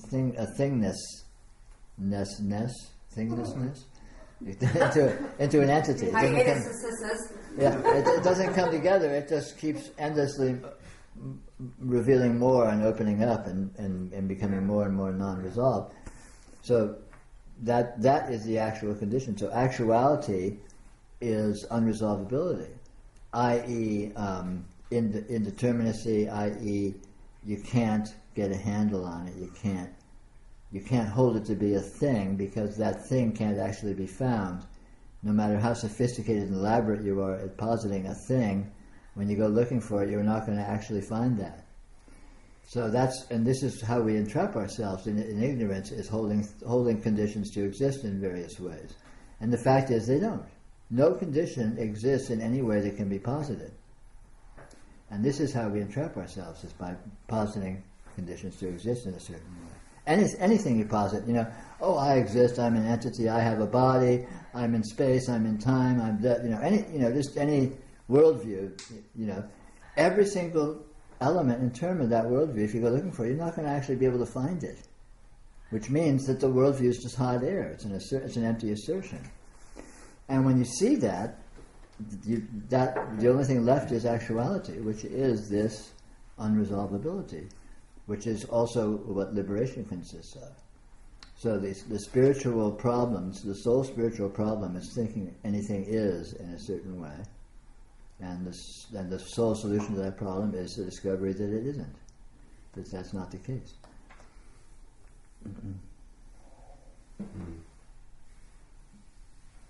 Well, I have a problem. Then in that case, the problem you have is that you think things are a certain way, in some sense. Yeah, The problem is to think you have a problem. Yeah, well, that's right away. The thing I teach in business school is to bring everything together. Sure. That's my field. My field Right. is supposed to bring all those different disciplines Sure. together in one. So I'm supposed to be integrated. Sure. And yet, and this. But you're just playing a game. You're doing a game structure, so that's doable. No, but it's still. But if I wanted to tell more of the truth, Yeah. if I wanted to present more of a truth to the students, and I have a certain amount of leeway. What I can do. But you're teaching business school. You're not in the business of promulgating truth. What does business have to do with truth? Aren't they sort of mutually exclusive ultimately? Well, wait a minute. There's a very simple way of looking at this. If you were teaching mechanics, you don't have to get into the nitty-gritty of truth to teach somebody how to design a car, or how an engine can or should work, or how to reinvent the engine. You still have the capacity or the capability of teaching about an engine and designing a car and all of that stuff, and it has nothing to do with whether or not it's true. It's just part of. It's like teaching a kid how to ride a bicycle. It doesn't matter. It's an internally consistent functional system that is fine in its own terms, and it doesn't matter if it's just if it's not ultimately actual. Yeah, doesn't really matter. And the only illusion to remove there is that you were teaching them anything other than what you're teaching them. Well, the truth is that you're doing what you do, and you connect and how you connect, and everything is going the way it goes naturally. In other words, you're following your nature, and they follow in their nature. Working on that one. We can take it offline, but I mean, there's some interesting. Did you hear what she said? I thought this was kind of insightful. What did you say? Can you say it again? Really? I teach for a teach. Really? Yeah, that you're teaching them anything other than what you're teaching them. Yeah, I mean, if you're teaching them If what you're you're teaching teaching them maths, you're teaching them. you're not teaching them truth. You're They teaching come them. they Yeah, face- that's they right. What I face a said. lot You're of teaching what math. you're teaching. That's all. Yeah. I wonder if there's something to that. I mean, because I manage people, so what am I teaching them? Well, Yeah, an important thing to understand is that every actuality completely transcends what you're describing it as being. Yeah. So I could have a class where I'm teaching people how to play Monopoly, but that's not what's actually happening there. Yeah. And that doesn't mean that nothing's happening there. So just because I'm having a class where I'm teaching you to play Monopoly, I mean, maybe I'm very good at it. Maybe you'll be a much better Monopoly player after you go in my class. But what's happening and the way it happens and why it happens is completely elusive and unfathomable. Right. So there's no basis for criticizing it just because the description is erroneous. Right. It's only the descriptions that's the problem, not the actuality.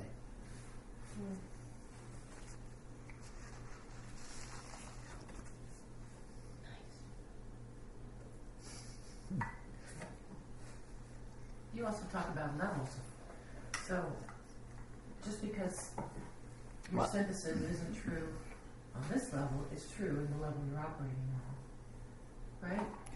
Oh, sure. I mean, it's like a game structure, a game system. You know, we can talk about the rules of Monopoly, even though there are no rules of Monopoly. It's all arbitrary. It's a relatively internally consistent system. You know, this operates according to certain arbitrarily defined principles or axioms, and then you just sort of work that. It's like mathematics, you know. It's all made up. It's all made up from empty assertions. It's made up from axioms, and then you just assume the axioms are true and look at the repercussions. And the fact that the entire thing is hypothetical is irrelevant. And again, that's not what's actually happening there anyway. So you know, there's no basis for criticizing it.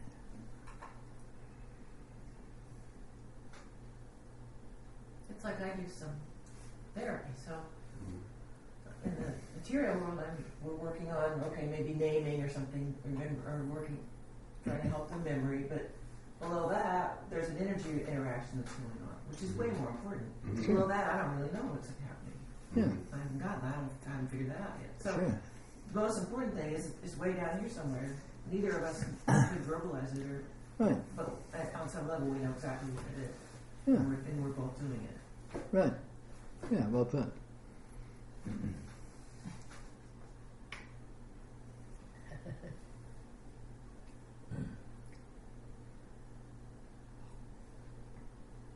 And another way to put that in more general terms is, among human beings, no one is ever doing what they say they're doing, Yes.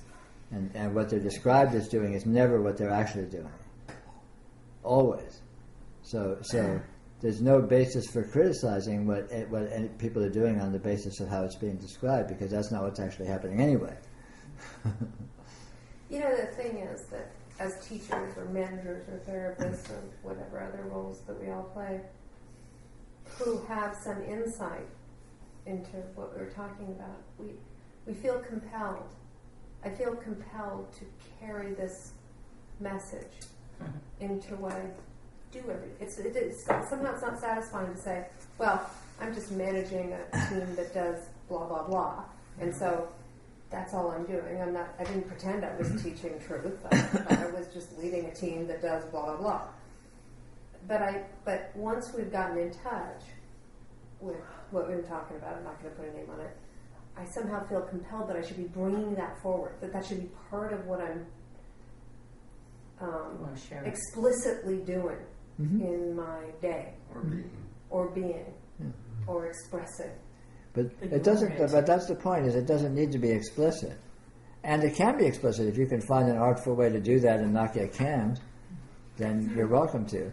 But you don't necessarily need to, because it doesn't need to be explicit. Because again, you know, human interaction, human functioning happens on so many different levels, most of which are undescribable, and only a tiny, tiny portion is describable, which is minuscule and has very little to do with what's actually happening.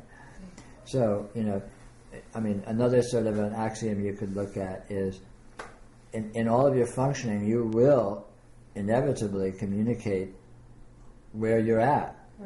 So the degree to which you have incorporated this kind of understanding within you, it will be expressed and it will come out in your interaction and your functioning, whether it's explicit or not. And it doesn't need to be explicit. It really doesn't at all. You don't need to be a spiritual teacher to be a spiritual teacher. And there's probably a lot of spiritual teachers who aren't. It comes through in your actions. Huh? And it comes through in the, Well, that's what I'm saying. in the way in which you are. Sure. Because what you are is what's communicated in everything you do. You can't hide it. Yeah. I mean, you know that when you meet someone, you know everything about them right away. I mean, not explicitly or consciously or that you can say, but you meet someone and you just know. It's like, oh, okay, because who they are is there, and you get it, you know. And the same, and you see it in people's functioning too. You know, you see everything about them comes out, and the explicit is not important. I mean, you know, the big spiritual presence in my life, the person who I call my teacher, my master.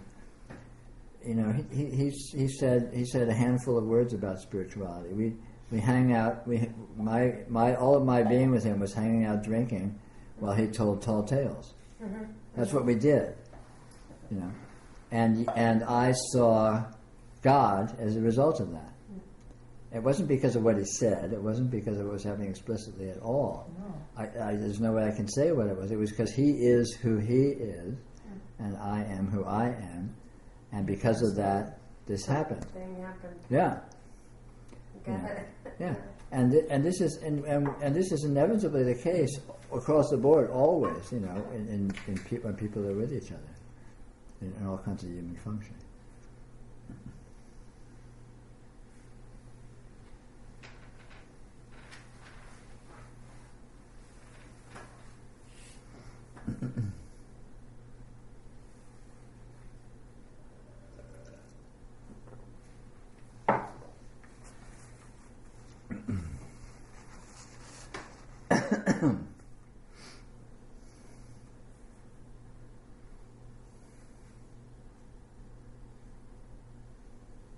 So Peter, who is it that's trying to resolve anything or make sense of what's happening?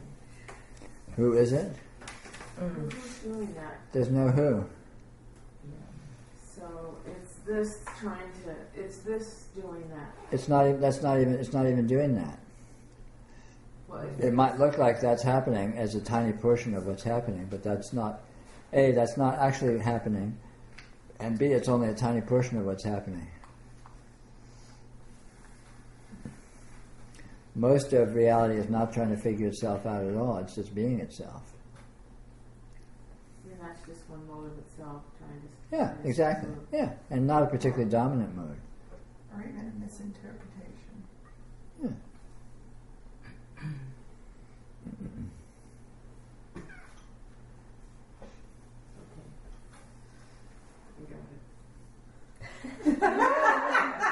That was easy, girl. That was quick. She's on a downhill run. That'll be your test.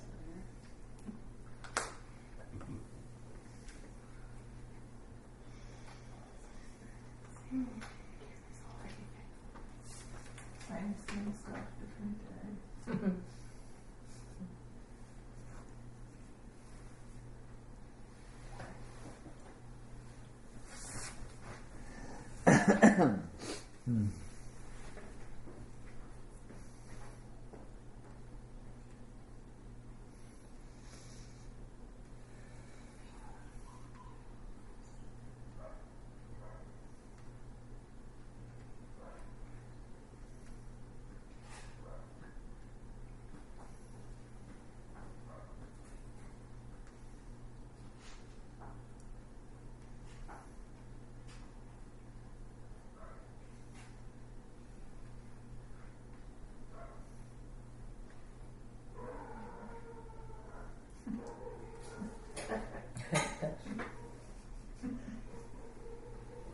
Symphony. The hounds are excited tonight. The hounds of basketball.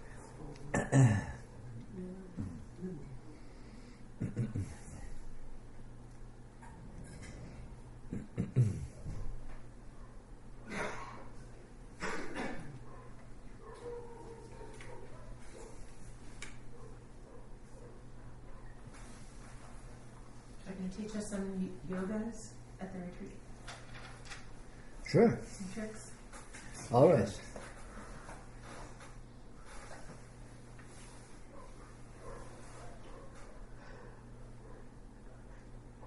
Glad to see Susan has her certificate posted here. Which one? That's right, Radiance. That's right. It's present. Certified. That's right. That's the local "you are here" math. Yeah. That's right. You are here. Oh, that's good.